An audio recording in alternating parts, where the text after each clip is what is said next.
Bismillah. Assalamualaikum warahmatullahi wabarakatuh. Waalaikumsalam. Alhamdulillah rabbil alamin. Wassalatu wassalamu ala Rasulillah. Yang saya hormati kepala maupun beserta jajarannya dari Perpusda Jawa Tengah Jepara. Kemudian yang saya hormati juga Ustaz Farid Fahrudin, dan yang saya hormati dan saya banggakan teman-teman hijrah ya, yang dimuliakan oleh Allah Subhanahu wa taala. Alhamdulillah teman-teman, selalu senantiasa kita ucapkan puji syukur kepada Allah Subhanahu wa taala yang telah banyak menurunkan nikmat kepada kita semua. Dan di antara nikmat-nikmat yang kita rasakan ada nikmat ya satu yang sangat-sangat kita perlu syukuri, yaitu nikmat iman, nikmatnya Islam ya, nikmatnya bisa berthalabul ilmu. Itu sangat perlu kita syukuri teman-teman, karena tidak semua manusia di muka bumi ini yang diberikan nikmat ini. Makanya kita perlu senantiasa bersyukur, bukan hanya nikmat dari sisi kesehatan, nikmat dari materi, harta, maupun nikmat waktu, tapi nikmatnya bisa beribadah, terutama juga bisa majelis ilmu, itu juga salah satu nikmat yang tertinggi. Karena insya Allah dengan itu kita bisa menuju ke jalan surganya Allah. Amin ya rabbal alamin ya. Dan tidak lupa juga sholawat dan salam kita aturkan kepada junjungan kita, kepada telat suri tauladan kita ya, manusia yang paling terbaik, manusia yang dipilih Allah secara langsung, yang paling sempurna dari segi nasab, segi fisik dan maupun segi akhlaknya, yaitu salawat dan salam kita aturkan kepada Nabi Muhammad SAW. Semoga salawat salam kita bisa tercurahkan kepada beliau, kepada keluarga-keluarga beliau, kepada sahabat-sahabat pengikut, dan kepada umat pengikut setiap beliau. Amin ya rabbal alamin. Alhamdulillah teman-teman, atas izin Allah hari ini kita bisa kembali hadir di kajian series Mahabbah ya. Dan hari ini kita sudah pertemuan yang kelima teman-teman, masya Allah. Ada enggak yang di sini dari pertemuan ke-1 masih jomblo, terus sekarang udah berpasangan? Ada enggak? Belum ya kayaknya. Atau ada yang 1 terus nambah 2 gitu. Anak ya, maksudnya anak. Jadi 3. Masya Allah, alhamdulillah ya. Alhamdulillah bulan ini kita bisa kembali menyelenggarakan, karena bulan kemarin kita sempat libur ya teman-teman, qadarullah, karena memang ada suatu hal. Dan bulan ini alhamdulillah kita bisa terlaksana kembali di series yang kelima. Dan tema yang hari ini spesial untuk yang berhubungan nyerempet-nyerempet sedikit juga di bulan Ramadan dan bulan Lebaran nanti, yaitu temanya ada apa dengan mahram. Nah, pas sekali kan kalau tema mahram ini disangkut pautkan ke Lebaran, karena biasanya momen-momen Lebaran, momen kumpul keluarga, yang di situ tentu yang ada yang bukan mahram tentunya ya, biasanya kita susah sekali menghindar untuk bersentuhan kepada yang bukan mahram, meskipun itu masih keluarga kita ya kan. Nah ini kita akan bahas nih, mahram itu seperti apa definisinya, kemudian bagaimana cara tips-tipsnya untuk menghindari sentuhan-sentuhan yang bukan mahramnya tentunya. Jadi teman-teman nanti kita niatkan di sini untuk benar-benar niat ikhlas untuk menuntut ilmunya Allah, dan semoga Allah selalu berkahi majelis kita ini, dan semoga selalu kita berikan istiqomah untuk tetap setia untuk di jalan Allah Subhanahu wa taala. Dan pemateri hari ini sudah hadir teman-teman, yaitu Ustadz Muhammad Farid Fahrudin MPD ya. Mungkin sudah nggak asing lagi ya beliau. Dan untuk hari ini saya persilakan kepada Ustaz untuk bisa ke tempat yang sudah disediakan teman. Dan teman-teman silakan kalau misalkan nanti di sesi akhir acara ada tanya jawab, apabila ada pertanyaan silakan, nggak usah malu-malu untuk ditanyakan. Untuk yang akbar mungkin cukup ditulis di kertas tidak apa-apa, atau bisa dicek ke WhatsApp nomor admin yang ada di poster pamflet, itu juga bisa. Nanti akan saya sampaikan ke Ustadz tuh ya. Itu ya kurang lebihnya teman-teman. Ya, sekali lagi kita niatkan kepada Allah nih, untuk niatkan kita ini untuk beribadah, untuk menimba ilmu dan benar-benar untuk memperdalam ilmu kita.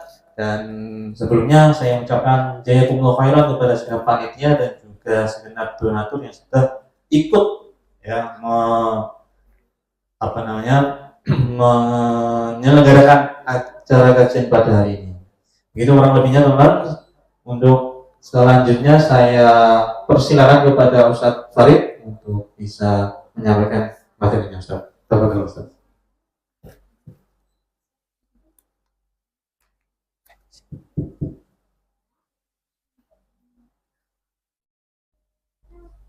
Assalamualaikum warahmatullahi wabarakatuh. Alhamdulillah, salatu wassalamu ala sayyidina rasulillah wa ala alihi wa ashabihi wa mawalah wa la hawla wa la quwata illa billah. Teman-teman yang dirahmati Allah Subhanahu wa taala, yang pertama kita panjatkan doa dulu kepada Allah Subhanahu wa taala. Allahumma anfa'na bima 'allamtana wa 'allimna ma yanfa'una warzuqna 'uluman tanfa'una. Rabbana zidna ilma warzuqna fahma. Semoga majelis kita pagi hari ini nanti tidak usah tegang kayak pengajian ya, kita ngobrol aja, jagung aja, nyantai aja. Saya sengaja tidak pakai peci biar penak ngobrol. Nek nganggo peci kan nunduk samikna wa ta'na samikna wa ta'na. Harapannya biar bisa lebih cair, kita ngobrol aja hari ini. Nah, semoga majelis kita pagi hari ini nanti yang insya Allah di dalamnya ada ilmu, kita mengkaji, membahas di antara SOP atau ya, bagian daripada syariat Allah Subhanahu wa taala, betul-betul mendatangkan manfaat dan maslahat untuk kita. Karena tidak semua orang yang belajar itu mendapatkan manfaat dari apa yang dia pelajari. Makanya kalau di Ta'lim Muta'alim, mungkin yang pernah belajar Ta'lim Muta'alim itu saya Azhar Nuji menyebutkan bahwa kenapa beliau menulis kitab Ta'lim Muta'alim, karena dulu di masa beliau itu banyak sekali santri, banyak sekali pelajar, banyak sekali mahasiswa, kalau bahasa kita hari ini wis mempeng lek sinau lembur ngalahke wong sing do mabar-mabar wis. Ngalahke orang-orang yang pada nongkrong itu, ngajinya, ngantrinya, mutalaah kitabnya itu ngalahke orang-orang yang pada lembur-lembur itu tadi. Nah, tapi mereka tidak mendapatkan ilmu, atau mendapatkan ilmu cuma berkah dan manfaat dari ilmunya tidak dapat. Apa itu berkah dan manfaat ilmu? Ya diamalkan, diajarkan, disebarkan, kan gitu. Maka yang kita minta kepada Allah Subhanahu wa taala yang pertama-tama adalah tentu kita memohon, kita berharap apa yang kita pelajari, apa yang kita bahas, kita obrolkan pagi hari ini nanti mendatangkan manfaat untuk kita semuanya secara pribadi, dan untuk setidaknya mereka yang paling dekat dengan kita, keluarga kita, kerabat kita, tetangga kita, sahabat-sahabat, bisa lebih lebar lagi kepada siapapun yang punya relasi dengan kita semua. Maka teman-teman yang dirahmati Allah Subhanahu wa taala, jelas berikutnya kita bersyukur sekali kepada Allah Subhanahu wa taala, karena tidak semua orang mendapatkan nikmat bisa belajar. Ada yang sehat, waktunya luang, ya. Tapi ada aja udurnya. Nah, itu ada aja yang menghalangi dia untuk hadir di majelis ilmu. Ada juga orang yang pengen sekali datang ke majelis ilmu, pengen sekali untuk belajar ngaji, tapi qadarullah awake loro, orang tuanya tidak support, mau berangkat ternyata motornya dipakai sama adiknya, kakaknya, lain sebagainya, ada udurnya. Maka ini harus kita syukuri betul kepada Allah Subhanahu wa taala bahwa kita semuanya diberikan sehat, waktu luang, kesempatan, seperti itu. Maka Semoga dengan syukur kita, dengan pujian kita kepada Allah, Allah berkenan untuk senantiasa melipat gandakan nikmat-nikmatnya kepada kita semuanya sampai nanti kita semuanya dimatikan dalam keadaan husnul khotimah, dikumpulkan lagi di dalam surganya Allah Subhanahu wa taala. Salat dan salam tidak lupa kita aturkan juga kepada uswah hasanah kita, teladan kita di seluruh aspek kehidupan. Tidak ada satupun celah pada hidupnya Rasulullah yang tidak bisa untuk kita teladani. Untuk kita teladani. Seluruh aspek kehidupan. Bab manajemen ekonomi, manajemen keuangan, bab bagaimana beliau ngolah rasa, ngolah sikap dengan siapapun, dengan keluarganya, dengan tetangganya, dengan para sahabatnya yang kalau boleh kita sebut ya sebenarnya kan para sahabat itu ya murid-muridnya Rasulullah. Bahkan bagaimana beliau bersikap dengan musuh-musuhnya, bagaimana beliau memanage sebuah negara. Ini kan paripurna sekali, lengkap kan, paket lengkap kan itu. Full set no minus lah kalau bahasa kita ya. Nah, full set no minus lah. Jadi teman-teman yang dirahmati Allah Ta'ala, kita sanjungkan sholawat kita kepada Rasulullah. Semoga dengan sholawat kita itu kita kelak mendapatkan syafaat beliau di hari kiamat. Teman-teman yang dirahmati Allah Ta'ala, pembahasan kita hari ini adalah tentang mahram. Tentang mahram. Ini saya bawa kitab tapi ngaji ini tidak baca kitab ya. Enggak tidak bosan. Enggak bosan. Tadi sudah dibagi oleh panitia beberapa pertanyaan. Ini nanti kita jadikan sebagai bahan ngobrol kita pagi hari ini, insya Allah sampai nanti habis waktunya. Pertanyaan yang pertama pancingannya adalah tidak ada perbedaan antara mahram dengan muhrim. Betul atau salah? Yang betul angkat tangan. Yang salah angkat tangan. Banyak yang golput nih berarti nih. Banyak yang golput. Kalau kita buka di KBBI, ini tidak usah merujuk ke kitab dulu lah. Nah, kalau kita merujuk ke KBBI, coba aja buka KBBI online di HP, terus ketik mahram di kolom pencarian KBBI, ketik mahram. Setelah itu ketik muhrim. Nanti akan muncul dua hasil yang berbeda. Kalau mahram kurang lebih ya, saya tidak hafal pasnya karena kan memang tadi malam saya belajar kan tidak untuk ujian hari ini, maka tidak saya hafalkan. Kalau mahram itu ya orang yang haram untuk dinikahi karena hubungan kekerabatan, hubungan pernikahan, karena hubungan persusuan kan seperti itu. Nah, sedangkan kalau muhrim itu orang yang mengerjakan ihram. Orang yang mengerjakan ihram. Ihram itu ya apa ya? Ihram itu ritual manasik pertama bagi orang yang umroh atau haji kan gitu. Tapi kalau menariknya di KBBI itu kan kalau kita searching kata tertentu itu kan nanti akan muncul AB 1, 2, 3 karena kadang ada satu kata yang punya beberapa definisi. Nah, baik mahram ataupun muhrim di definisi yang kedua, kalau teman-teman coba buka di KBBI itu munculnya adalah apa? Kurang lebih orang yang dianggap bisa menjaga seorang perempuan dalam perjalanan umroh atau haji. Nah, itu. Karena memang apalagi nanti di pembahasan yang berikutnya nanti seorang perempuan itu kan ada hadis yang memberitahukan atau memerintahkan untuk supaya dalam melakukan safar perjalanan harus ditemani oleh seorang mahram kan seperti itu. Nah ini ya, jadi apakah beda atau sama mahram dengan muhrim? Beda ya, beda. Mahram itu orang yang haram untuk dinikahi, sedangkan muhrim itu orang yang mengerjakan ihram. Nah sekarang pertanyaan pancingan berikutnya, istri itu mahram nggak bagi suaminya, dan sebaliknya suami itu mahram nggak bagi istrinya?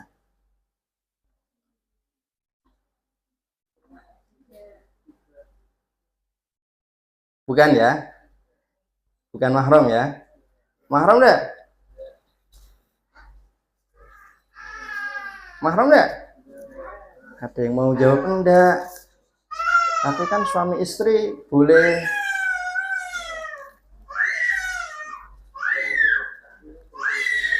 bukan mahram ya.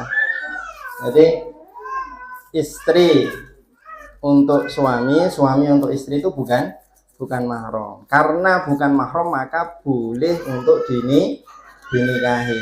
Kalau mahram ya malah haram untuk dinikahi, yang gitu. Makanya kalau di mazhab Syafi'i itu terkenal sekali dan pasti di tengah-tengah masyarakat kita ngerti, banyak kaum muslimin di Indonesia yang mengambil ijtihad, mengambil pendapat bahwa bersentuhan dengan istri itu membatalkan wudhu, karena istri itu bukan mahram. Yang tidak membatalkan wudhu itu yang mahram.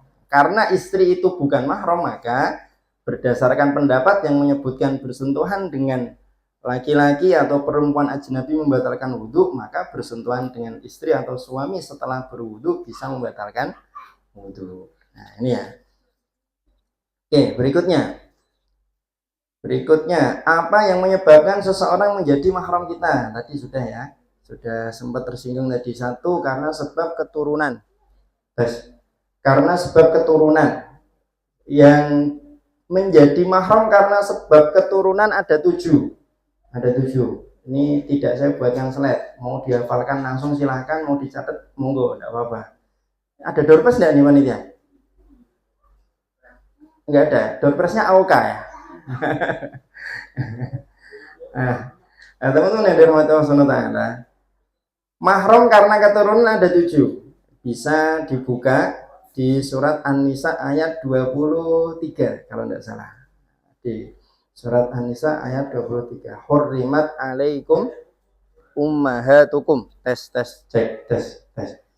Hurrimat alaikum ummahatukum. Yang pertama, diharamkan atas kalian ibu-ibu kalian. Kok diharamkan saja? Diharamkan apanya ini maksudnya? Karena konteksnya cek. Rodok sensitif ya sih. Diharamkan maksudnya adalah diharamkan untuk dinikahi. Hurrimat alaikum ummahatukum, yang pertama adalah ibu kandung. Kalau ibu angkat gimana? Mahram apa enggak? Enggak, ibu angkat itu tidak mahram. Gitu. Ibu kandung, nenek, mbah uyut, ibu mbah uyut, mbah uyut, dan seterusnya pol sampai atas. Hurrimat alaikum ummahatukum. Jadi ayat ini POV-nya dari sudut pandang laki-laki. Kalau dari sudut pandang perempuan, maka mahram bagi seorang perempuan adalah bapaknya bapak, mbahnya bapak, dan seterusnya sampai naik ke atas. Hurrimat alaikum ummahatukum wa banatukum. Yang kedua adalah anak, cucu, anaknya cucu, cucunya cucu, anaknya cucunya cucu, dan seterusnya, pokoknya ke bawah. Itu semuanya mahram, haram untuk dinikahi. Kemudian ummahatukum wa banatukum wa akhwatukum, saudari kandung. Kandung itu kan berarti seayah seibu. Kalau seayah saja gimana Ustaz? Sama mahram. Kalau seibu saja gimana Ustaz? Sama mahram. Intinya adalah saudara, baik kakak maupun adik. Kemudian berikutnya, wa banatul akhi wa banatul ukhti. Anaknya saudara laki-laki maupun anaknya saudara perempuan. Berarti siapa? Ponakan. Ini yang keberapa nih? Yang keempat ya, Ibu, anak, orang tua, anak, saudara, anaknya saudara, ponakan. Kemudian wa ammatukum wa khanatukum. Ammat itu bibi dari jalur bapak. Kalau khalatukum itu bibi tapi dari jalur ibu. Nah, bibi dari jalur bapak, bibi dari jalur ibu sama, dua-duanya adalah mahram. Nah, itu. Ini mahram yang dikarenakan keturunan, orang tua, anak, kemudian saudara, keponakan, kemudian bibi dari jalur bapak, bibi dari jalur ibu, wa amatukum wa khalatukum. Lanjutannya gimana? Khurimat alaikum ummahatukum wa banatukum wa akhwatukum wa ammatukum wa khalatukum wa banatul akhi wa banatul ukhti. 7 itu tadi keponakan. Keponakan itu dibagi dua, maksudnya keponakan dari saudara laki-laki maupun keponakan dari saudara perempuan. Nah, itu dua-duanya sama mahramnya. Ini yang karena keturunan loh, kok nggak disebut sepupu tadi? Sepupu itu bukan mahram. Sepupu itu bukan mahram. Jadi boleh nikah sama sepupu itu boleh.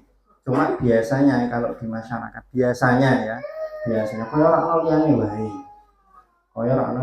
Biasanya gitu. Tapi secara fikih ya boleh.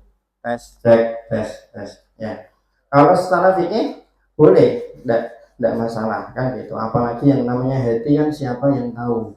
Kan gitu. Enggak ada yang bisa katanya ya, enggak ada yang bisa mengendalikan hati kepada siapa dia jatuh cinta. Katanya kan seperti itu. Bener enggak? Secara naluri betul, tapi kan kita sebagai yang punya hati kan bisa mengarahkan, kan gitu. Bisa mengarahkan. Oke, itu yang karena keturunan. Berikutnya yang karena persusuan. Wa ummahatukumul lati ardhanakum. Ibu yang menyusui kalian. Kalau ada perempuan yang bukan ibu kandung kita, tapi menyusui kita, maka dia menjadi ibu susuan kita. Berapa kali Ustaz? Minimal 5 kali kenyang normal. 5 kali kenyang normal. Kalau kurang dari itu maka belum menjadi ibu susuan. Nah, 5 kali kenyang normal. Itu. Wa akhwatukum minar rodho'ah. Yang kedua, mahram karena persusuan yang kedua adalah saudari susuan. Saudari susuan atau saudara susuan. Artinya apa? Anak-anak kandung dari ibu susuan kita. Yang gitu. Maka sepupu tadi asalnya kan bukan mahram. Ya kan? Sepupu itu kan anaknya bule atau bude, ya toh? Tapi kalau bule atau bude kita pernah nyusuin kita 5 kali kenyang, maka anaknya bule ya sepupu plus saudara susuan. Saudara sepersusuan. Maka tidak boleh nikah karena menjadi mahram. Nah, seperti itu. Ini yang karena susuan ada 2. Kemudian yang berikutnya karena pernikahan. Mahram karena pernikahan ada 5. 1. Istrinya bapak. Walaupun sudah meninggal bapak kita, maka mantan istri dari bapak kita tetap menjadi mahram bagi kita. Atau mungkin ibu kandung kita sudah meninggal nih. Kemudian bapak kita nikah lagi. Maka istrinya bapak kita, atau dalam bahasa mudahnya mungkin kita sebut sebagai ibu tiri, itu ya mahram, tidak boleh dinikahi, kan gitu. Sebagaimana sebaliknya untuk yang perempuan, misalkan bapak kita meninggal, ibu kandung kita nikah lagi, maka suaminya ibu kita, suaminya ibu kita itu menjadi mahram, tidak boleh dinikahi, kan itu. Jangan wah ibu untuk berondong, terus ibunya meninggal, mantan suami ibunya terus dinikah, itu tidak boleh. Jadi yang pertama, mahram karena sebab pernikahan adalah suaminya ibu atau istrinya bapak. Nah, istrinya bapak. Yang kedua adalah bahasa kita banyak usuluz zaujah. Usuluz zaujah itu ya mertua itu mahram selamanya. Mahram selamanya. Tidak ada istilah mantan mertua. Nah, nggak ada istilah mantan mertua, nggak ada. Istri kita udah meninggal terus ganti nikahi ibunya, nggak boleh. Nah, gitu. Suami kita meninggal terus ganti nikahi bapaknya, itu nggak boleh. Nah ini, kemudian yang berikutnya yang ketiga, mahram karena pernikahan adalah mantu. Mantu itu juga mahram selamanya. Nah, selamanya, walaupun anak kita sudah meninggal, maka mantan istri anak kita itu tidak boleh dinikah. Mantan istri anak kita tidak boleh dinikah. Anak tak nikah aja belum udah ngomongin anak. Ya ini yang namanya ilmu kan ya, kita kan punya prinsip apa? Al ilmu qoblal qouli wal amal. Diilmui dulu sebelum mengucapkan dan mengamalkan, kan gitu. Ya Pak, suami atau istrinya orang tua, mertua, mantu, kemudian yang berikutnya adalah anaknya pasangan. Ya, anaknya pasangan atau bahasa mudanya apa? Anak tiri. Ya, anak tiri itu mahram. Anak tiri itu mahram. Kalau sesama anak tiri nikah gimana Ustaz? Boleh apa enggak? Boleh enggak nih? Anak tiri kan mahram. Misalkan jangan salah ya buat contoh. Insya Allah istri saya panjang umurnya. Misalkan ada seorang lelaki punya istri, kan? Istrinya meninggal, dia nikah lagi. Dengan istri pertama dia punya anak laki-laki. Dia nikah lagi dengan seorang perempuan. Perempuan yang dia nikahi sudah punya anak perempuan. Berarti anak perempuannya si istrinya tadi, istri yang baru kan anak tirinya. Itu mahram. Nah, boleh enggak anaknya si perempuan tadi nikah dengan si laki-laki ini? Mahram enggak? Sesama anak tiri. Boleh ya? Fik? Kunci? Enggak ada call friend? boleh, enggak apa-apa, boleh. Jadi misalkan tadi nikah sama si perempuan, kemudian anaknya juga sama-sama nikah juga boleh. Yang penting kalau dalam fikih itu tidak dipersyaratkan, alias sama sudah ada deal-dealan. Pak, ini misalkan ini dari sudut pandang seorang anak perempuannya tadi. Ini Pak, kamu tak jodoh tak usahakan lah pokoknya bisa nikah sama ibu saya, tapi syaratnya saya harus bisa nikah sama anaknya Bapak. Nah ini yang tidak diperbolehkan. Kalau dipersyaratkan seperti itu, ada deal-dealan seperti itu yang tidak diperbolehkan. Itu kemudian yang berikutnya tadi yang keempat ya, berarti ya anak tiri. Yang kelima, yang terakhir, mahram karena pernikahan adalah saudarinya istri. Nah, karena di ayat itu wa antajma'u bainal ukhtaini, menikahi dua orang perempuan yang punya ikatan darah di waktu yang bersamaan. Gini deh, poligami, tapi poligaminya itu kakak adik gitu aja. Kalau kita nikah sama seorang perempuan, maka adik perempuannya, kakak perempuannya menjadi mahram kita dari sudut pandang si laki-laki. Kalau dari sudut pandang perempuan, ketika seorang perempuan menikah dengan seorang laki-laki, maka kakak laki-lakinya, adik laki-lakinya menjadi mahram, atau bahasa mudanya apa sih? Ipar. Ya, ipar ya. Teringat dengan sebuah film? Ipar ya, kakak ipar, adik ipar itu mahram. Kakak ipar, adik ipar itu mahram. Nah ini keterangan daripada apa saja yang menyebabkan seseorang menjadi mahram kita. Jadi sebabnya ada 3, saya ulang sekali lagi: keturunan, kemudian persusuan, kemudian pernikahan.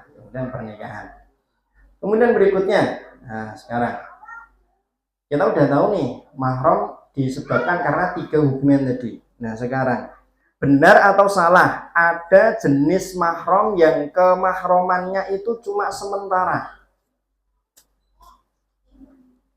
Betul atau salah? Ini jawabannya benar. Yang tergolong mahram sementara bagi laki-laki, istri yang ditalak 3, wanita yang masih dalam masa iddah, wanita pezina, ya ini bagus sekali nih.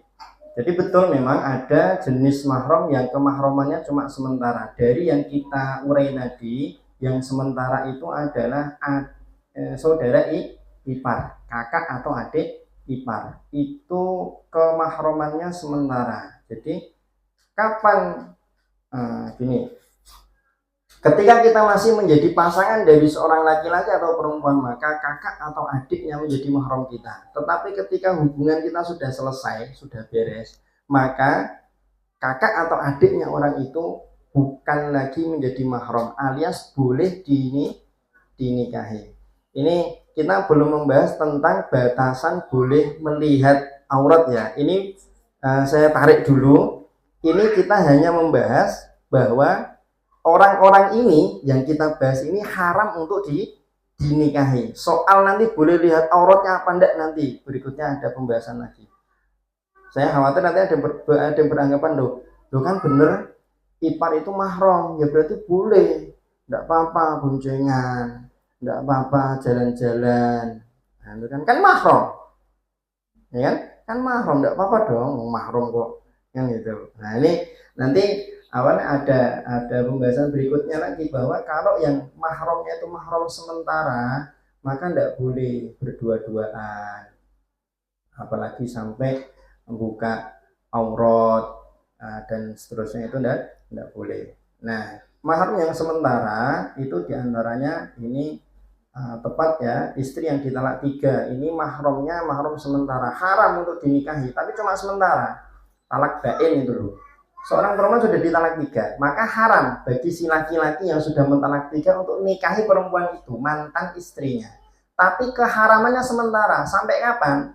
Sampai mantan istrinya nikah lagi, kemudian cerai, baru setelah itu status kemahromannya hilang, boleh dinikahi lagi, kan seperti itu.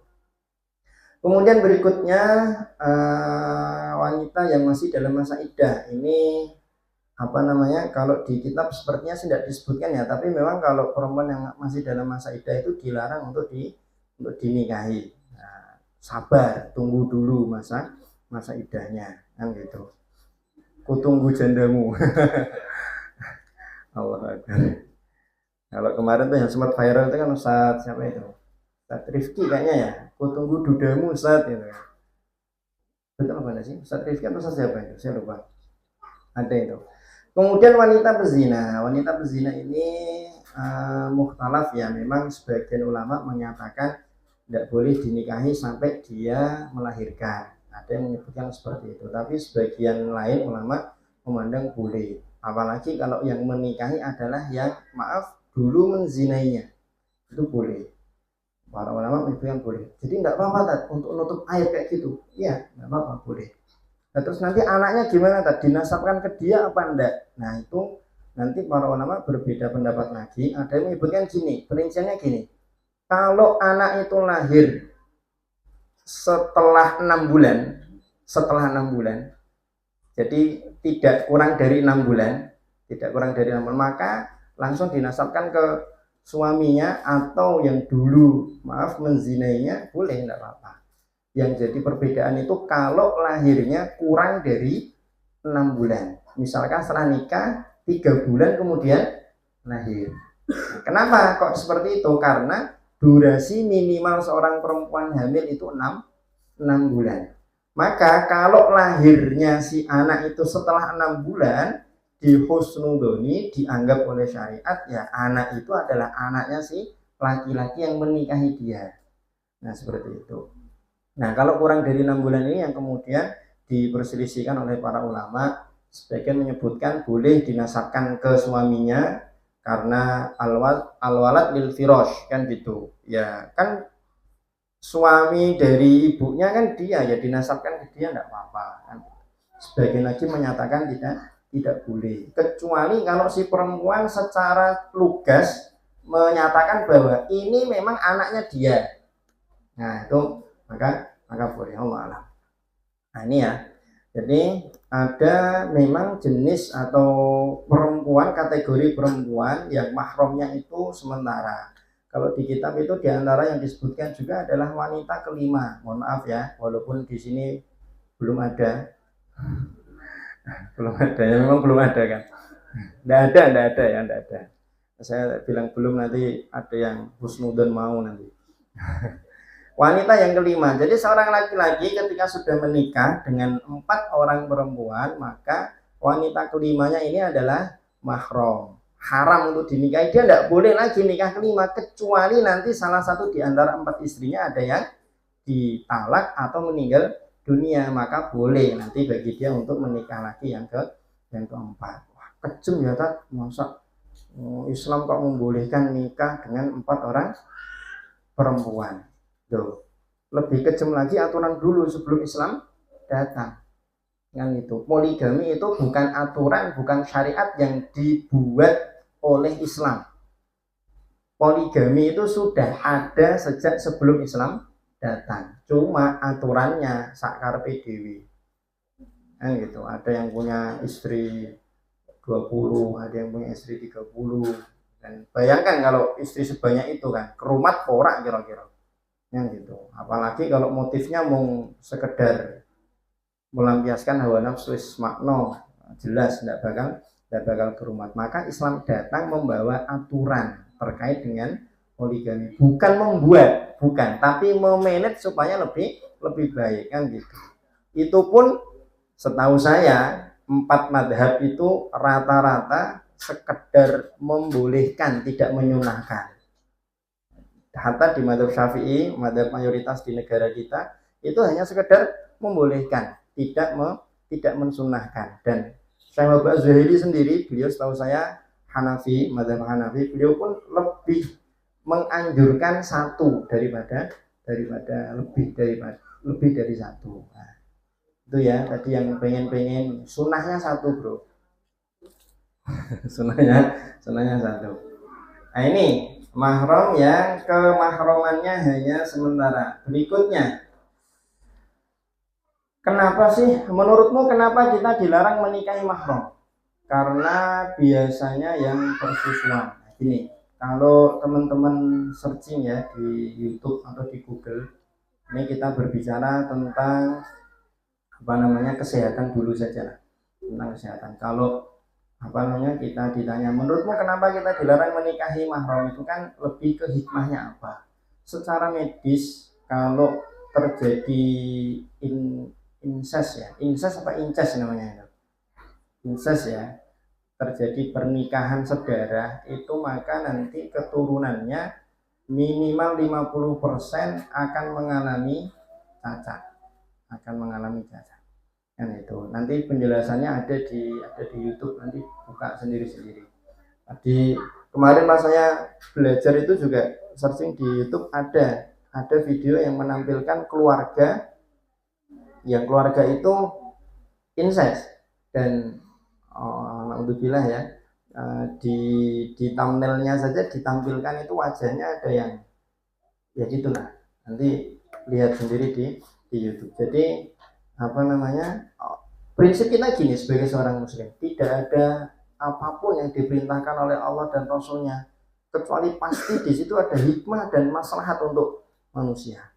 Tidak ada apapun yang dilarang oleh Allah dan Rasulnya, melainkan pasti di situ ada maslahat dan manfaat untuk kita yang meninggalkannya. Itu udah kunci, udah kunci.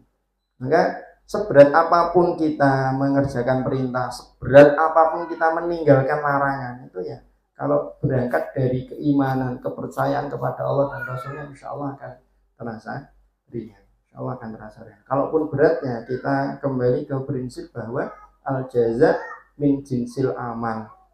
Semakin berat amalnya, insya Allah pahalanya semakin besar. Semakin bersusah payah kita untuk meninggalkan suatu larangan, insya Allah pahalanya juga semakin besar, kan gitu. Apalagi kalau kita merujuk ke pembahasan terkait dengan derajat sabar. Sabar itu kan ada 3 tingkatan. Tingkatan yang kedua, sabar dalam meninggalkan larangan Allah Subhanahu wa taala. Itu fadilahnya berapa? 600 derajat. 1 derajatnya antara langit dan bumi. Kawur berarti peng 600.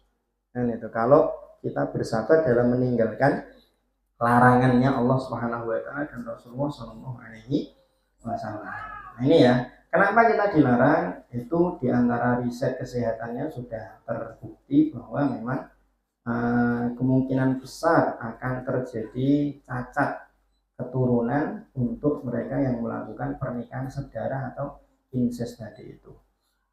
Kemudian berikutnya, kita boleh membuka aurat di depan mahram, benar atau salah? Kita boleh membuka aurat di depan mahram, benar atau salah? Sama adiknya tidak boleh buka kerudung. Berarti boleh atau benar atau salah? Benar ya. Kita boleh membuka aurat di depan mahram. Ya, benar. Kalau di depan tadi adik ipar, kakak ipar, boleh mana? Tidak boleh. Ya, kalau ipar itu tidak boleh karena statusnya bukan mahram. Jadi perinciannya gini, kalau kita baca di merujuk ke kitab, ini kaitannya dengan bab aurat, nanti akan dibahas batasannya sejauh mana kalau seorang laki-laki di depan laki-laki, seorang perempuan di depan perempuan. Kalau sesama jenis, di kitab disebutkan batas yang tidak boleh dilihat, ditampakkan adalah antara pusar dan lutut. Ini sama, baik laki-laki maupun perempuan, tapi di hadapan sesama jenis, dengan catatan tidak dikhawatirkan timbul fitnah atau syahwat. Gitu. Batasannya tadi antara lutut dan pusar. Di luar area itu hukum asalnya boleh, tapi kalau dikhawatirkan timbul fitnah, timbul syahwat, maka dilarang, tidak diperbolehkan. Kan gitu. Maka kalau dulu ada yang pernah pas masih SD jeguran bareng, pakpung bareng, gitu, dengan temannya, itu biarlah jadi masa lalu. Biarlah jadi masa lalu. Walaupun sekarang masih akrab, jangan dilanjutkan lagi, jangan diulangi lagi. Ini kalau di depan sesama jenis. Berikutnya, kalau di depan yang lawan jenis dan ajnabi, bukan mahram. Kalau di depan yang ajnabi, lawan jenis yang ajnabi, artinya perempuan di hadapan laki-laki, laki-laki di hadapan perempuan, maka untuk laki-laki batasannya sama antara pusar dan lutut, dengan catatan tadi tidak menimbulkan fitnah atau syahwat. Kalau perempuan seluruh tubuhnya kecuali wajah dan telapak tangan. Telapak tangan di sini bukan yang saya baca, tidak hanya telapaknya sini. Terus kalau sininya kelihatan gimana Ustaz? Dilakban mobil. Ya enggak. Para ulama menyebutkan telapak tangan dimaksud itu sampai sini. Kuk itu apa? Ini apa sih? Sendi. Apa sendi apa sih? Pergelangan tangan ya, pergelangan tangan. Nah itu ya. Jadi wajah dan telapak tangan. Kalau di depan laki-laki yang ajnabi, Berikutnya, kalau di depan lawan jenis tapi dia mahram, kita pilih dulu. Kita masukkan mahram yang sementara kita anggap seperti laki-laki ajnabi, kaitannya dengan bab aurat. Ya, kaitannya dengan bab aurat. Di depan lawan jenis yang mahram, kalau bukan kerabat, untuk perempuan batasnya wajah, leher, kemudian kaki, mentok sampai betis. Itu maksimal itu. Batasnya hanya itu, tidak boleh lebih dari itu. Itu pun sekali lagi dengan catatan tidak dikhawatirkan timbul fitnah atau syahwat. Kalau ternyata dikhawatirkan atau bahkan sudah ada indikasi fitnah atau syahwat, ya maka tetap ditutup. Nah itu. Maksudnya gimana Tat? Mahram tapi bukan kerabat. Ya tadi kan ada mahram karena nikah. Mahram karena nikah itu kan bukan kerabat. Karena apa? Mereka itu kerabatnya suami. Mereka kerabatnya istri, bukan kerabat asli kita. Yang dimaksud oleh para ulama adalah tadi kerabat itu adalah kerabat asli kita. Kan gitu. Kemudian yang berikutnya, kalau di depan lawan jenis yang mahram dan mereka adalah kerabat.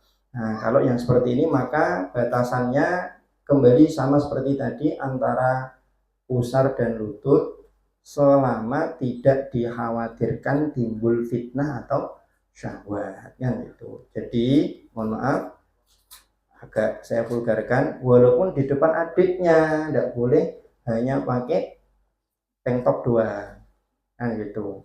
Kalau dikhawatirkan, hukum asalnya boleh, tapi kalau dikhawatirkan akan timbul fitnah, timbul syahwat, maka ya lebih baik tidak melakukan yang seperti itu. Apalagi lebih dari itu ya, apalagi lebih dari itu. Nah ini kaitannya dengan aurat, dan yang kita bahas ini tadi adalah aurat di luar sholat. Karena para fuqaha, para ulama membedakan antara aurat di dalam sholat dengan aurat di luar sholat. Allah a'lam. Nah itu. Kemudian yang terakhir, nanti biar ada kesempatan untuk kita dialog. Bolehkah bersalaman dengan yang bukan mahram? Boleh enggak? Ini boleh dicoret ganti no, pakai kapital semua. Bolehkah bersalaman dengan yang bukan mahram? Jawabannya jelas tidak boleh. Para ulama sepakat tidak diperbolehkan bermusafahah, bersalaman dengan yang bukan mahram. Kesepakatannya kalau yang bukan mahram ini adalah orang yang masih muda dan masih berpotensi menimbulkan syahwat. Adapun kalau yang disalami atau yang dimusafahahi ini sudah sepuh, sudah tua, atau dalam bahasa fikihnya itu, dalam bahasa kitabnya itu latushtaha, tidak berpotensi menimbulkan syahwat, maka sebagian ulama membolehkan. Mbah-mbah misalkan, atau mungkin adiknya mbah itu mahram apa enggak ya? Adiknya mbah mahram apa enggak? Yang pernah saya baca sih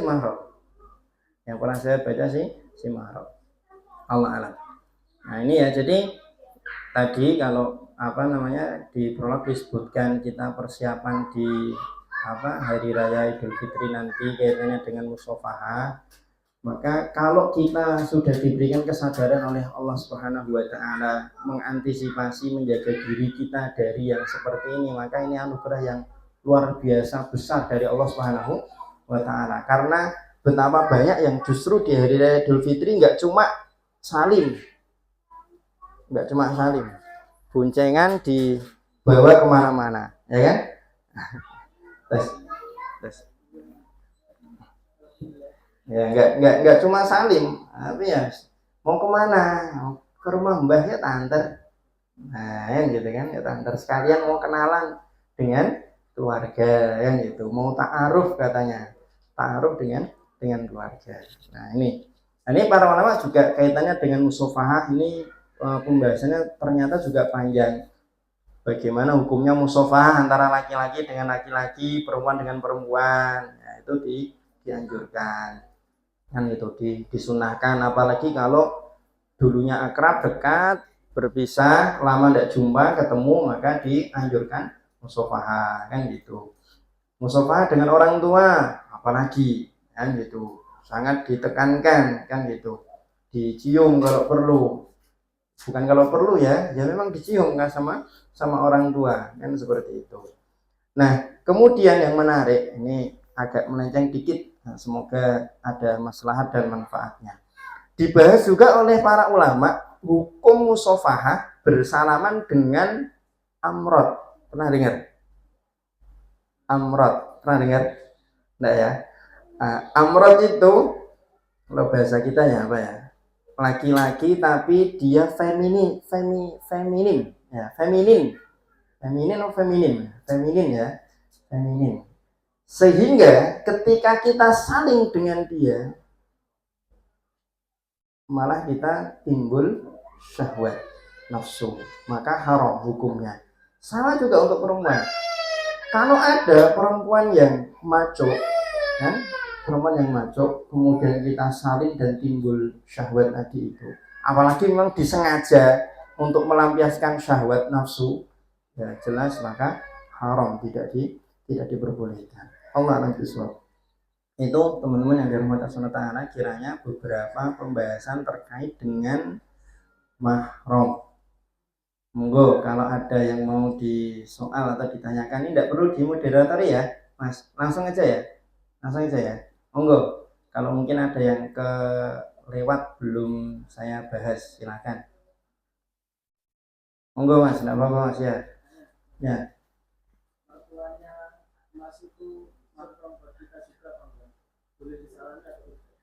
Mertuanya kakak ya, mertuanya kakak. Enggak mahram. Ya enggak mahram. Maka tadi kembalinya ke mertuanya Mas kita itu masih muda atau sudah sepuh. Kalau sudah sepuh ya kita ambil pendapat yang ringan tadi, insya Allah enggak masalah. Tapi kalau kita bisa menghindari, kita hindari ya lebih baik, insya Allah kan gitu. Soalnya kan kadang kan bocah yo tak gelem saling gitu kan. Allah. Ada lagi? Monggo ibu-ibu enggak apa-apa, langsung aja kalau ada yang mau dianu. Iya.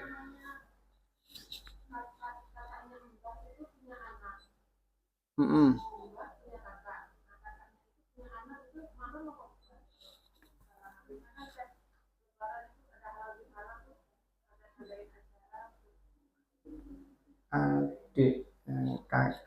Bentar. Mbah punya kakak, kakaknya Mbah punya anak. Berarti Pak D ya? Pak D kan?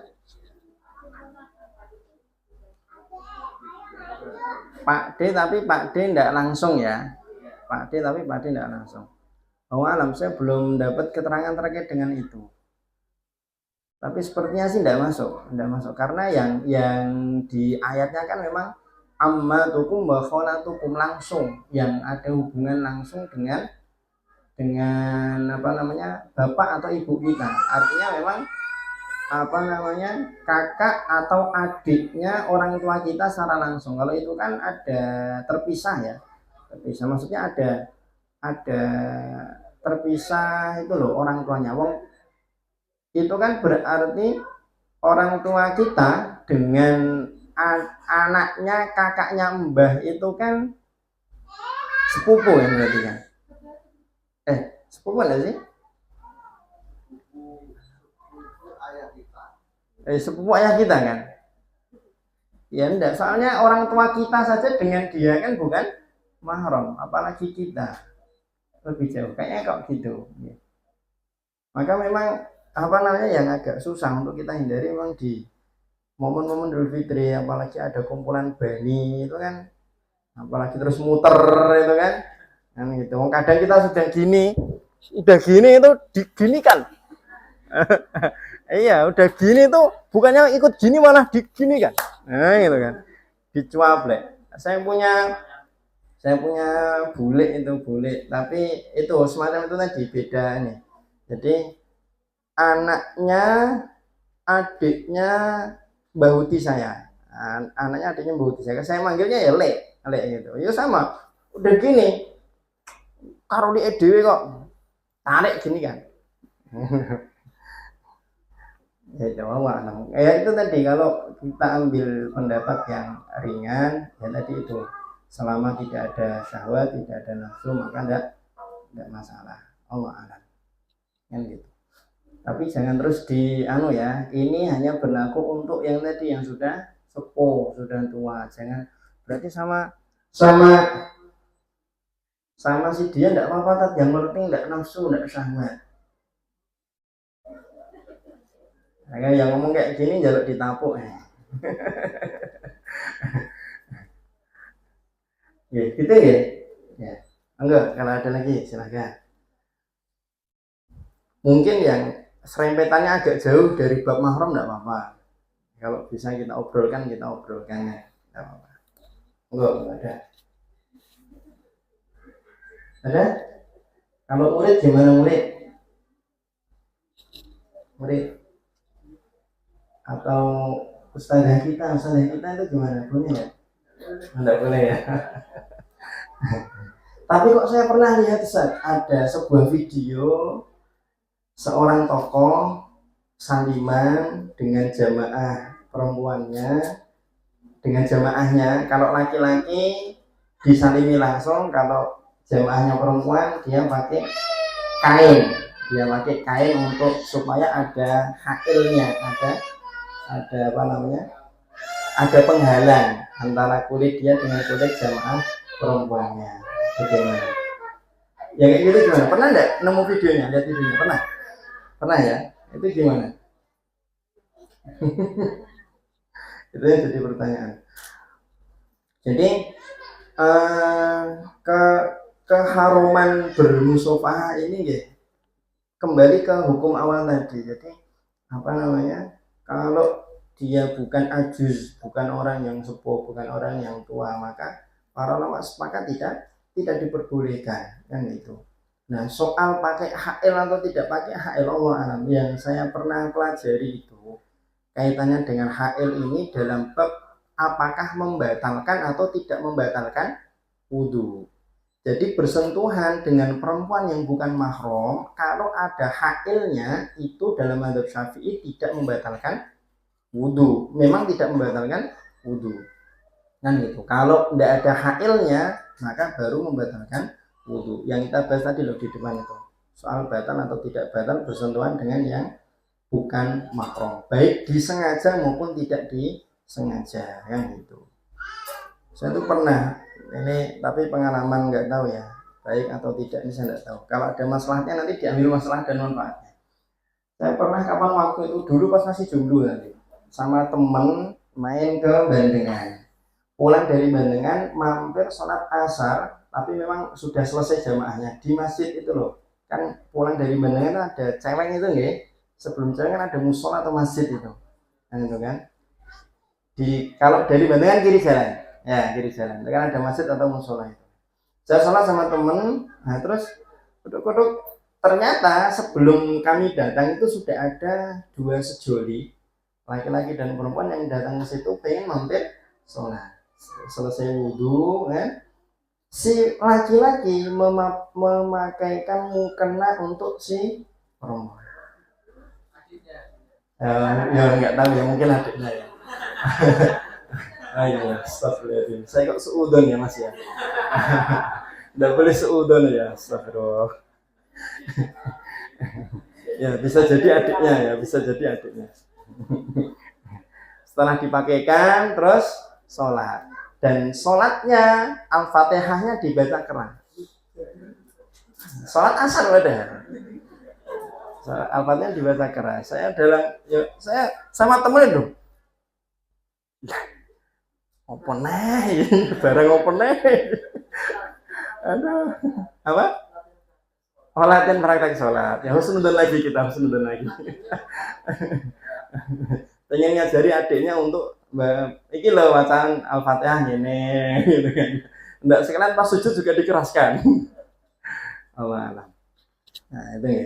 Jadi kalau yang seperti itu Allah alam. Setahu saya sih secara mutlak memang kalau yang belum atau tidak ajuz itu tidak dibolehkan. Jadi kaitannya dengan HL atau tidak itu dalam bab apakah membatalkan wudhu atau tidak. Nah, ini juga ada kadang itu yang salah persepsi atau salah kurang pas menempatkan. Memang kaitannya dengan tadi ya, bersentuhan dengan yang bukan mahram itu 4 madhab setidaknya terbagi menjadi 3 pendapat. Madzhab Syafi'i mutlak batal, sengaja mutlak batal. Kalau madzhab Hanafi mutlak tidak batal. Bersentuhan dengan perempuan yang bukan mahram, laki-laki yang bukan mahram itu mutlak tidak batal. Madzhab Hanafi.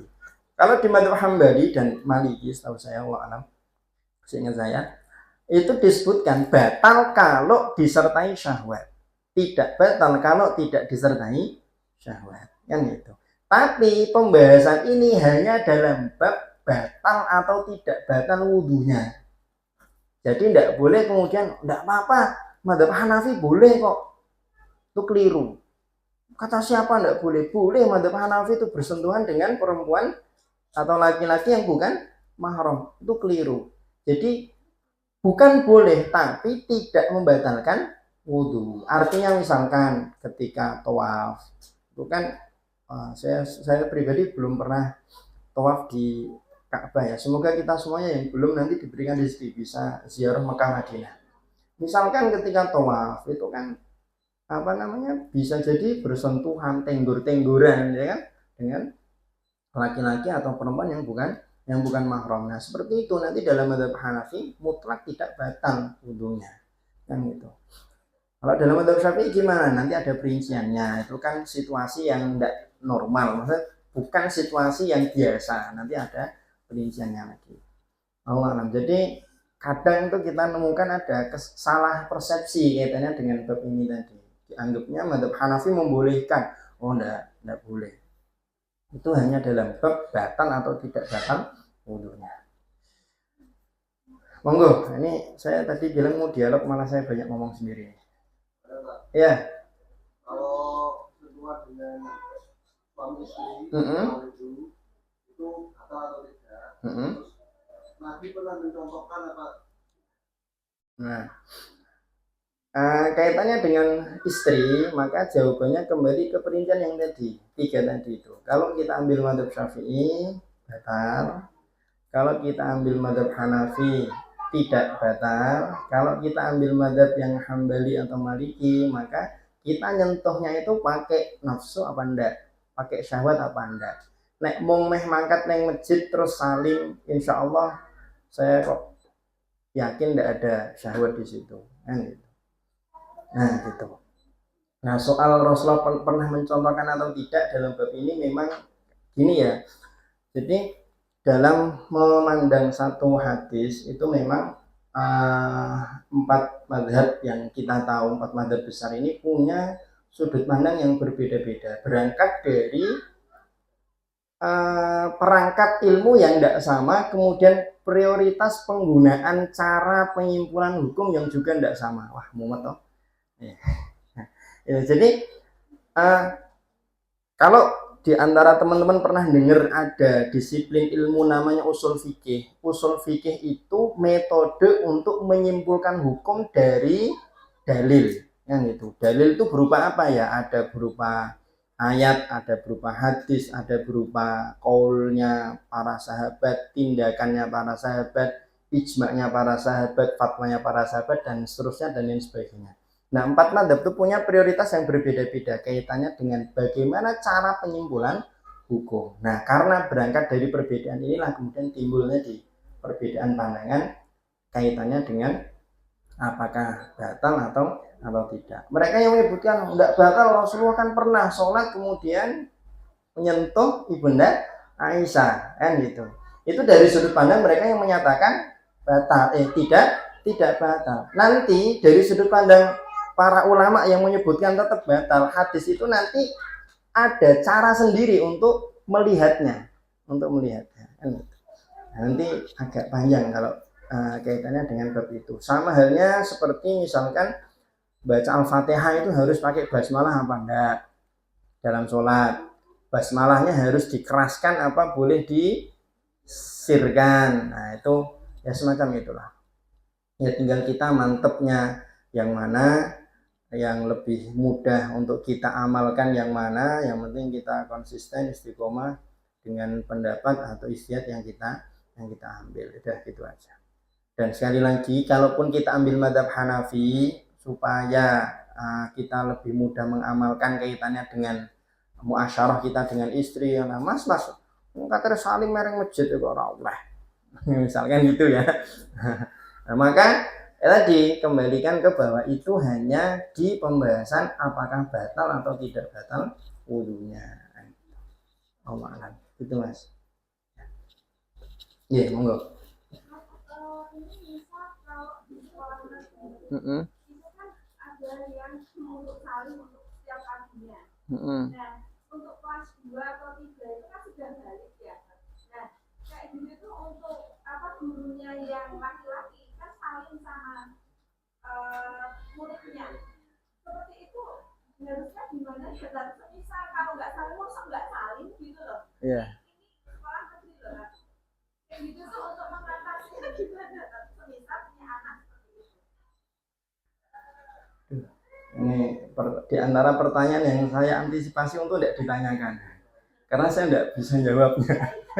ada susah kayak gitu tuh mau gimana ya?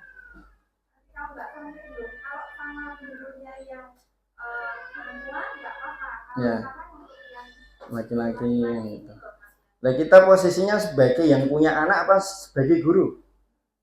Iya dua-duanya. Oh, dua-duanya. Kalau saya mungkin sebagai apa anak ya. Oke. Kalau kita sebagai yang punya anak ya gimana ini, tapi agak ekstrim nih solusi saya ini, dipindahkan aja sekolahnya ke sekolah Islam, atau bukan berarti negeri itu tidak Islam, bukan ya, maksudnya untuk nilai-nilai seperti ini kan kalau di sekolah-sekolah Islam kan insya Allah sudah mulai diajarkan dari sejak dini kan gitu. Walaupun kapan waktu itu ya sempat ada statement dari seorang tokoh nasional itu kan, oh anak-anak TK, anak-anak SD kok sudah diajari untuk radikal. Itu dalam artian tadi diajak salim aja kok enggak mau kan gitu. Itu dianggapnya sebagai ajaran radikal. Padahal kan ya kalau kita memang menjunjung tinggi toleransi beragama, ya harusnya fair dong. Itu kan aturan dalam agama Islam kan seperti itu. Oh, anak saya enggak bisa jawab, Bu. Enggak berani jawab saya. Terus untuk guru itu gimana Mas? Eh. Kan ada yang tadi kan dua-duanya. Iya. Untuk orang tua. Kalau untuk guru Kalau untuk guru ya baiknya memang diberi edukasi, dan selama ini jadi kan ada aturan-aturan di lembaga, di instansi itu yang sifatnya tidak saklek ya. Itu kira-kira saklek apa enggak? Misalkan kalau enggak melakukan itu nanti gurunya dapat SP1 misalkan. Ada seperti itu apa enggak? Kalau enggak ada ya disiasati saja. Ya, disiasati saja sambil ngasih edukasi. Itu kalau memang tidak ada yang seperti yang tadi ya, ini nanti kena SP, nanti ada mudarat yang lebih besar.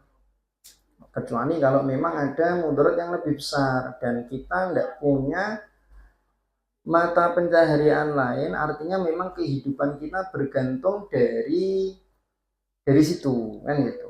Nanti kalau ada alternatif solusi lain lagi-lagi, tapi ya ini dong rodo ekstrim tadi ya, kita cari yang lebih aman. Oh anak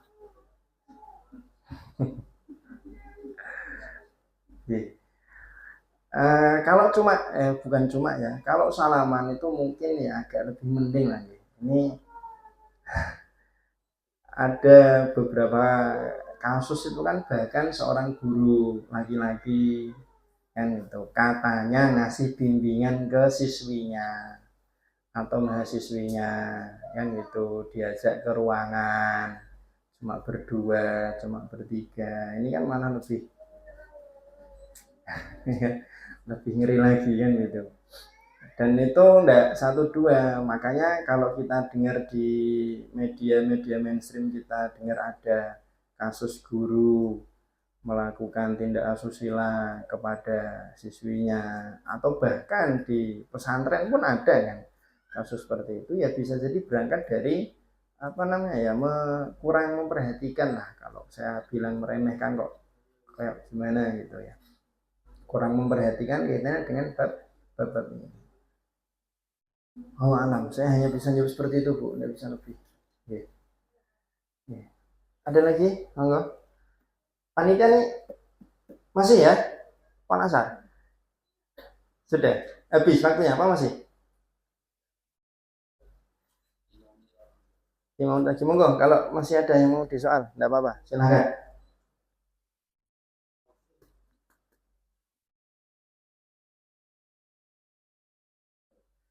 Tidak ada? Cukup? Monggo Bu, tidak apa-apa. Tidak apa-apa. Ya.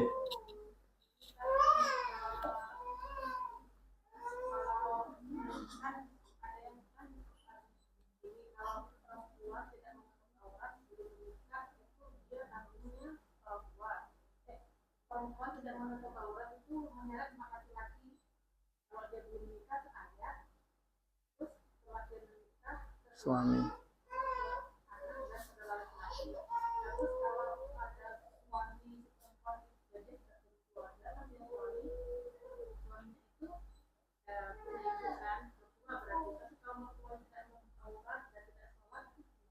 orang tuanya. Oh, mertua. Kaitannya dengan menyeret 4 laki-laki itu nggih. Yang saya belum, jujur saya belum melacak kesahihan riwayat hadis itu kalau itu diklaim sebagai sebuah hadis. Yang mesti gini, tidak ada istilahnya orang itu menanggung dosanya orang lain, kan gitu. Artinya apa? Tidak bisa terus kemudian salahmu dia anak kaya ngono, tidak bisa. Artinya kalau walaupun anaknya misalkan mamerkan aurat, tapi orang tuanya sudah ngasih tahu, sudah mengingatkan, sudah mengupayakan pendidikan yang baik supaya anaknya tidak pamer aurat, itu ya nanti di hadapan Allah menjadi udzur bagi dia. Tidak bisa kemudian anakmu dulu di dunia tidak nutup aurat, kamu tak siksa. Loh, gimana pasalnya ke orang tua disiksa karena perbuatan anaknya, kan gitu. Padahal orang tuanya sudah mengingatkan, sudah menegur, kan gitu. Maka kalau pertanyaan tadi bagaimana kalau mertua tidak sholat, mertua tidak nutup aurat, maka selama kita sudah berupaya untuk mengingatkan nahi mungkar, insya Allah tidak ada tuntutan apapun nanti di akhirat. Yang seperti itu. Maksud nanti di akhirat itu kan tidak adil namanya kan. Dan Allah Maha suci dari ketidakadilan. Allah itu zat yang maha adil. Tidak mungkin lah mertuamu dulu maksiat, kamu tak hukum karena mertuamu maksiat. Ya tidak bisa. Yang itu. Allah alam. Sejauh yang saya pahami kaitannya dengan bab itu ya seperti itu. Maka memang diupayakan saja untuk nahi mungkar, apalagi memang kalau dengan mertua itu kan angel-angel gampang ya, angel-angel gampang. Kalau sudah akrab itu ya ngobrol enak, tapi kalau kadang ada slack, ada masalah itu ya kayak gitu kan. Ini untuk yang sudah menikah, yang belum menikah ya dibayangkan aja dulu. Dibayangkan aja dulu kan gitu. Ada orang tua yang anakku sejak nikah kok jadi gini ya, gara-gara mantu saya gitu. Ada yang punya pikiran seperti itu. Ada yang wah mantunya tuh dielem, masya Allah aku di mantu kok enak tenan, api, soleh, soleha dan lain sebagainya. Nah seperti itu. Oh alam, kalau yang saya pahami gitu. Jadi terlepas dari status hadis itu sahih atau tidak, nanti bisa dilacak kesahihannya, tapi yang saya tahu bahwa tadi itu selama kita sudah mengingatkan, sudah menegur, kalau memang orang tua ke anak itu kan ada hubungan wali tadi. Kalau bapak ke kalau suami ke istri memang ada tanggung jawab, tanggung jawab mendidik, tanggung jawab mengingatkan. Nah kalau sudah ditunaikan kewajibannya, insya Allah tidak akan ada tuntutan nanti di sana, kecuali memang diboh istrinya apa namanya belanja di pasar cuma pakai baju tidur dijarke, dibiarin. Nah itu yang seperti itu kalau tidak ada teguran sama sekali, bisa jadi yang seperti itu nanti menjadi bagian daripada dosanya suami. Nah itu. Atau anaknya dibiarin untuk melakukan kemaksiatan tidak diingatkan, tidak ditegur, tidak diberi edukasi. Nah yang seperti ini nanti ada tanggung jawabnya sebagai tadi, karena hubungannya adalah bapak ke anak, suami ke istri. Tapi kalau mantu ke mertua, setahu saya tidak ada tanggung jawab seperti itu. Oh mana? Bahkan sempat ya, ini agak melebar dikit. Bahkan sempat itu kapan waktu itu istri saya sendiri nih malah yang ngasih tunjuk. Ada ulama yang menyebutkan bahwa kewajiban seorang istri itu ya kepada suaminya, bukan kepada orang tua suaminya. Yang itu. Tidak ada kewajiban bagi seorang perempuan untuk misalkan masak ngumbah untuk orang tua dari suaminya. Walaupun mungkin bisa jadi secara fikih itu benar, tapi kalau kita praktekkan saklek di masyarakat, di dalam kehidupan, betul bubar itu. Diajak oleh suami atau diajak oleh istri ke rumah orang tua, neng kamar ndekem dolanan HP ngegame, wes nggak mau bantu apa-apa, dengan alasan tadi, bukan orang tua saya kok, itu kan orang tua kamu, yang wajib bakti ya kamu, repot itu nanti kan gitu. Walaupun mungkin kalau kita telusur secara fikih itu sahih ya, walaupun itu sahih, tapi secara norma, secara etis lah, yo nggak etis lah kayak gitulah kan gitu. Allah. Nih. Terakhir satu lagi kalau ada, monggo. Ada? Tidak ada? Kalau nanti ternyata ada, silakan bisa disusulkan ke nomor admin. Insya Allah nanti kalau kita tahu bisa kita telusuri jawabannya, ya kita susulkan jawabannya. Sekaligus pertanyaan-pertanyaan yang tadi, barangkali nanti saya menemukan ada maklumat yang baru, ada hal-hal yang ternyata kurang tepat, insya Allah nanti akan saya ralat dan saya revisi. Begitu teman-teman yang dirahmati Allah SWT, sekali lagi semoga bermanfaat, memberikan maslahat untuk saya pribadi dan teman-teman sekalian. Aku qouli hadza wa astaghfirullahaladzim li wa lakum wa lisa'iril muslimin min kulli dzambin. Assalamualaikum warahmatullahi wabarakatuh.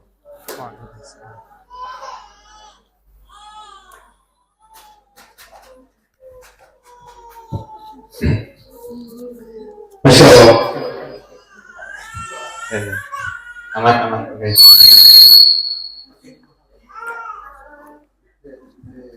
Baik, oke.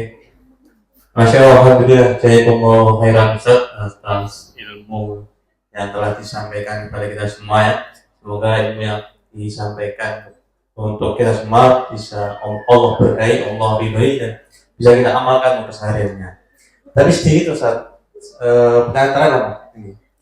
Tips dan trik untuk menghindari berjabat tangan dengan yang bukan mahram, sekaligus gimana sih kita mengedukasi kepada keluarga kita sendiri, lingkungan keluarga kita, bahwa ini tuh sebenarnya mahram, ini bukan mahram, ini boleh untuk berjabat tangan dan siap berjabat tangan dan segalanya yang berhubungan dengan mahram.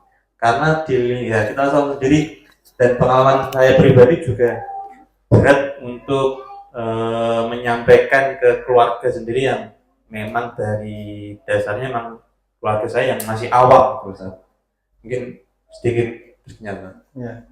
Kalau tips untuk menghindari, ya kalau yang saya pribadi juga praktekkan ya tadi, begitu giliran mau salim sama yang bukan mahram dengan kita, langsung gini aja. Nah soal nanti kita diginikan tadi, itu udah urusan berikutnya kan gitu. Yang penting kan kita sudah berusaha dulu kan gitu. Soalnya kalau kita ndak minimal gini, kita melengos, apalagi tiba-tiba kebelet ke belakang, itu kan apa iki ket mau ketok jagung yo biasa wae, giliran yang pamit kok malah menghindar kan gitu kan. Ya itu sih kalau yang saya praktekkan secara pribadi yang seperti itu. Oh alam, barangkali teman-teman punya tips-tips yang lain nanti bisa sharing malah.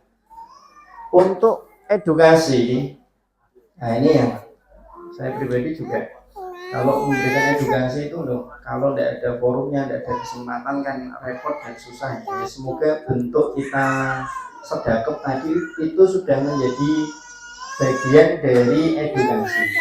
Biasanya kalau kumpul bani itu kan ada apa? Ada tahlilnya, ada kesempatan untuk tuan rumah ngomong.